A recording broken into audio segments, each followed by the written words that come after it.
दोस्तों, आज की कहानी है शादी का खर्चा। दोस्तों, कहानी शुरू करने से पहले अगर आपने हमारे चैनल को सब्सक्राइब नहीं किया है तो सब्सक्राइब कर लीजिए ताकि आपके पास पहुंचे हर नया वीडियो सबसे पहले।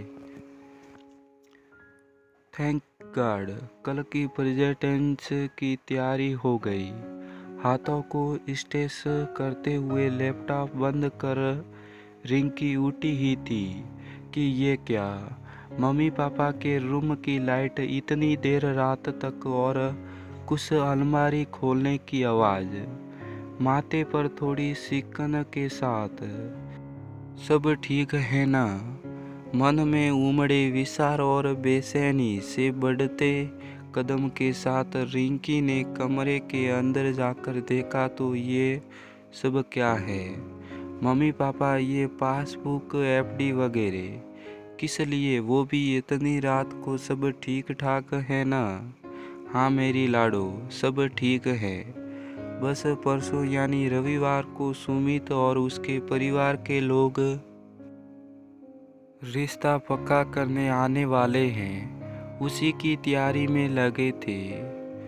तुम तो जानते ही हो, हैसियत में सुमित का परिवार हमसे कहीं ज़्यादा है, तो शायद उनकी उम्मीदें भी ज़्यादा होगी।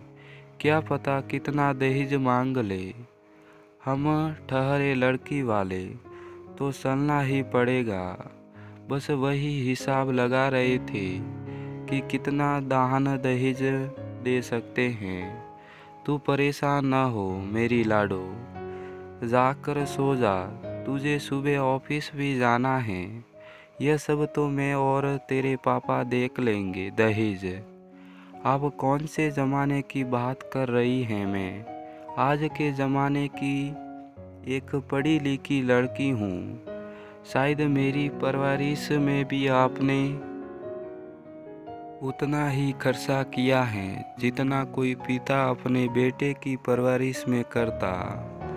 मम्मी पापा, मैं एक ऐसे घर में शादी करना पसंद करूँगी जिस घर में मेरी कद्र मेरे संस्कार और मेरी शिक्षा के कारण हो, जो मुझे खुशी खुशी अपनाए, न कि मेरे द्वारा ले जाए गए दहेज के कारण। मम्मी पापा, आपने ही तो बचपन से आत्मसम्मान के साथ जीना सिखाया है, फिर आप मुझे ऐसे घर में कैसे भेज सकते हो जहाँ मेरा सम्मान सिर्फ मेरे द्वारा लाए गए दहेज के कारण हो। पर लाडो, सुमित और तुम तो एक दूसरे को पसंद करते हो। अगर उसके घर वालों की कोई डिमांड हुई तो क्या तुम सुमित के बिना रह पाओगी? मम्मी पापा, रिश्ते प्यार और सम्मान से बनते हैं। मैं मानती हूँ मैं सुमित को पसंद करती हूँ, मगर तभी अगर उसकी पसंद बिना किसी डिमांड की हो।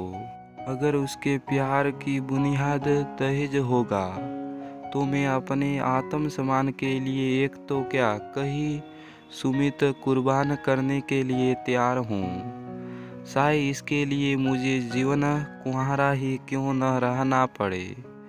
दहेज जैसी प्रथा को ख़त्म करने के लिए हम बेटियों को ही जागरूक होना पड़ेगा। अगर आज की बेटियां दहेज लोभी घर में शादी करने से इनकार कर दे तो दहेज प्रथा खुद ब खुद खत्म हो जाएगी। ज़रूरत है सिर्फ और सिर्फ सही शुरुआत की। बेटियां तो जिस घर में जाती हैं उस घर की वेश बेहल को आगे बढ़ाती हैं, पूरे परिवार की रोशन बनाती हैं। फिर दहेज किस लिए? तभी रवि जी, रिंकी के पापा, रिंकी के सिर पर गर्व से हाथ रखते हुए कहते हैं, मुझे फ़क्र है अपनी परवरिश पर और मेरे तेरे विचारों से पूर्णतः सहमत हूँ। रविवार को सुमित अपने माता पिता के साथ रिंकी के घर पहुँचता है। नमस्कार भाई साहब, नमस्कार बहन जी, नमस्कार जी। आओ सुमित बेटा, बैठिए आप लोग। बच्चे एक दूसरे को पसंद करते ही हैं और हमें भी रिंकी बेटियां बहुत पसंद हैं, तो क्यों न शादी की व्यवस्था दहेज और मुहूर्तों के बारे में बात कर ली जाए। दहेज शब्द सुनते ही रवि जी के माथे पर सिकन आ गई और पल भर के लिए ख्याल आया कि कहीं मेरी बच्ची की खुशियाँ अधूरी तो न रह जाएगी। तभी श्याम बाबू सुमित के पिताजी कहाँ खो गए रवि जी, हमें दहेज में कुछ नहीं चाहिए, क्योंकि हमारे लिए एक शिक्षित बहू ही सबसे बड़ा दहेज है। बस शगुन के नाम पर एक चांदी का सिक्का अपने आशीर्वाद के रूप में बच्चों को दे देना। उनकी बातें सुनकर रवि जी की आंखों में आंसू और दिल सम्मान से भर गया। सुमित हमारा इकलौता बेटा है, इसीलिए बस एक ही तमन्ना है कि शादी की सजावट और दावत धूमधाम से हो। क्यों नहीं भाई साहब, मैं पूरी कोशिश करूँगा बढ़िया से बढ़िया दावत और सजावट की। आप नहीं रवि जी, हम दोनों मतलब यही कि अगर रिंकी आपकी बेटी है तो सुमित हमारा बेटा। शादी के जितने भी अरमान आपके हैं उतने हमारे भी, इसीलिए हम चाहते हैं कि शादी का जो भी खर्चा हो वो आधा आधा हो। भाई साहब, आप तो शर्मिंदा कर रहे हैं।